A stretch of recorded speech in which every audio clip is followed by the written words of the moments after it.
Hi, ఈరోజు Katyayani emporium నుంచి ఒక మంచి స్నాక్ ఐటెం చూపిస్తున్నానండి. అది బ్రెడ్తో తయారు చేయడం. ఆటా బ్రెడ్ అంటే గోధుమ పిండితో చేసిన బ్రెడ్ అండి. మైదా బ్రెడ్ తీసుకోవద్దండి. దానికి కావాల్సిన ఇంగ్రీడియంట్ ముఖ్యంగా కస్టర్డ్ పౌడర్ కావాలా, ఒక 1/2 లీటర్ పాలు, 2 స్పూన్ల చక్కెర ఉంటే చాలండి. మనము ఈ సమ్మర్లో మంచి స్నాక్ ఐటెం చేసుకొని తినొచ్చండి. పిల్లలకు కూడా చాలా బాగుంటుంది. పాలు ఒక 1/2 లీటర్ పాలు తీసుకొని మరగపెట్టానండి. ఒక 3 స్పూన్ల చక్కెర వేసాను నేను. స్వీట్గా ఉండాలంటే 4 స్పూన్లు వేసుకోండి. లేదు మోడర్న్గా ఉండాలి అంటే మాత్రం ఒక 2 స్పూన్స్ లేదా 3 స్పూన్స్ వేసుకోండి. ఒక 2 స్పూన్స్ కస్టర్డ్ పౌడర్ ఏం చేయాలంటే కొంచెం పాలలో, చల్లటి పాలల్లో కలిపి పెట్టుకోండి. ఒక 2 స్పూన్ల కస్టర్డ్ పౌడరు. ఇంకొక వైపు ఏం చేయాలంటే మనం ఆ బ్రెడ్ పీసెస్ను కొంచెం నెయ్యి వేసి వేయించుకుంటే బాగుంటుంది. వేయించుకోవాలా. చాలామంది బ్రెడ్ని డైరెక్ట్గా ఉపయోగిస్తారు, కానీ ఆ బ్రెడ్ ఎక్కడో తయారు చేసి ఉంటారు. మనం ఏదైనా అందులో ఫంగస్ కానీ వైరస్ బ్యాక్టీరియా కానీ ఏమైనా ఉన్నా కూడా పోతుందనే ఉద్దేశంతో కొంచెం లైట్గా అట్లా కొంచెం వేడి చేస్తే బాగుంటుంది హెల్త్ రీత్యా. నేనైతే కొంచెం అలా వేడి చేస్తానండి, రోస్ట్ చేస్తాను కొంచెం రెడ్డిష్గా.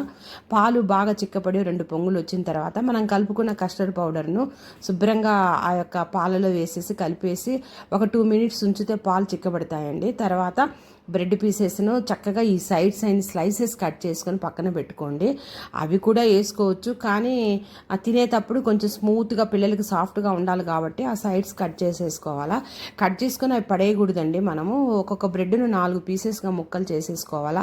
లేదు పెద్ద బౌల్లో పెడతామనుకుంటే పీస్ కూడా పెట్టుకోవచ్చు. చిన్న బౌల్లో పెట్టేపాటైతే 4 పీసెస్ చేసుకోవచ్చు అండి. నేను మొత్తం 6 బ్రెడ్ పీసెస్ తీసుకున్నాను. 6 బ్రెడ్ పీసెస్తో ఈ ఐటెం చేస్తున్నానండి.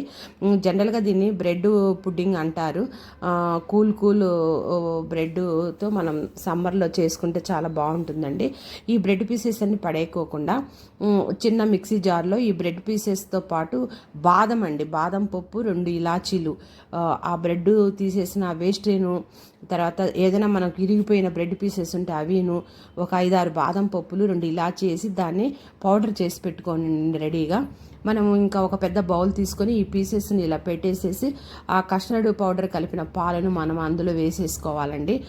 రెండు పీసెస్ పెట్టేసి పాలు పోసి తర్వాత మళ్ళీ 2 పీసులు పెట్టి పాలు పోసుకొని ఆ విధంగా బాక్స్ అంతా మనం కవర్ చేసేసి ఆ పైన పౌడర్ చల్లి ఫ్రిడ్జ్లో పెట్టేయాలండి. నేను హోమ్ మేడ్ ఐటమ్స్ చూపిస్తున్నానండి, చాలా సింపుల్గా అందరు చేసుకునేటట్టుగా. నా ఐటమ్స్ చూసి మీరు కూడా ట్రై చేసి నాకు కామెంట్ చేస్తుండండి. నా వీడియోస్ లైక్ చేయండి, షేర్ చేయండి, సబ్స్క్రైబ్ చేయండి. చాలా సింపుల్ ఇంగ్రీడియంట్స్తో నేను ఐటమ్స్ చూపిస్తున్నానండి.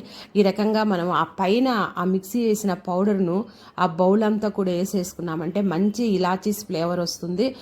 బాదం మంచి యాంటీ ఆక్సిడెంట్ కాబట్టి బాదం మనం పిల్లలకు ఉపయోగించిన వాళ్ళం అవుతామండి. గోధుమ పిండితో చేసిన బ్రెడ్ కాబట్టి హెల్త్ రీత్యా చాలా మంచిది. మైదా బ్రెడ్ యూజ్ చేయొద్దండి. ఈ చక్కగా చేసుకొని శుభ్రంగా దాన్ని మూత పెట్టేసి ఫ్రిడ్జ్లో కనీసం మినిమం 6 అవర్స్, నేనైతే ఒక 4 అవర్స్ పెట్టాను. మేము ఉండలేక బాక్స్ తీసేసాము.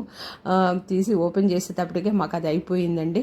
తొందరగా తినాలని ఒక హాఫ్ అన్ అవర్ నేను డీ ఫ్రిడ్జ్లో పెట్టేసి తర్వాత ఒక 2 అవర్స్ మామూలు ఫ్రిడ్జ్లో పెట్టాను. తొందరగా అది చిక్కగా అయిపోతుంది. ఆల్రెడీ కస్టర్డ్ పౌడర్ కలిపాం కాబట్టి పాలు చిక్కగా ఉంటాయండి.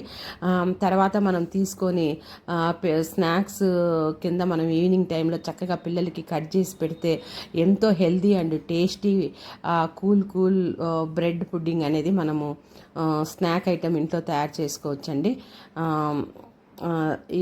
ఈ ఐటెం చాలా వెరీ సింపుల్. ఒక పాలు, మన దగ్గర బ్రెడ్ ఉంటే చాలు, ఇంట్లో షుగర్ ఉంటుంది కాబట్టి మనం చేసుకోవచ్చు. చాలా టేస్టీగా ఉందండి, చాలా బాగుంది. మా ఇంట్లో అందరు ఇష్టపడ్డారండి.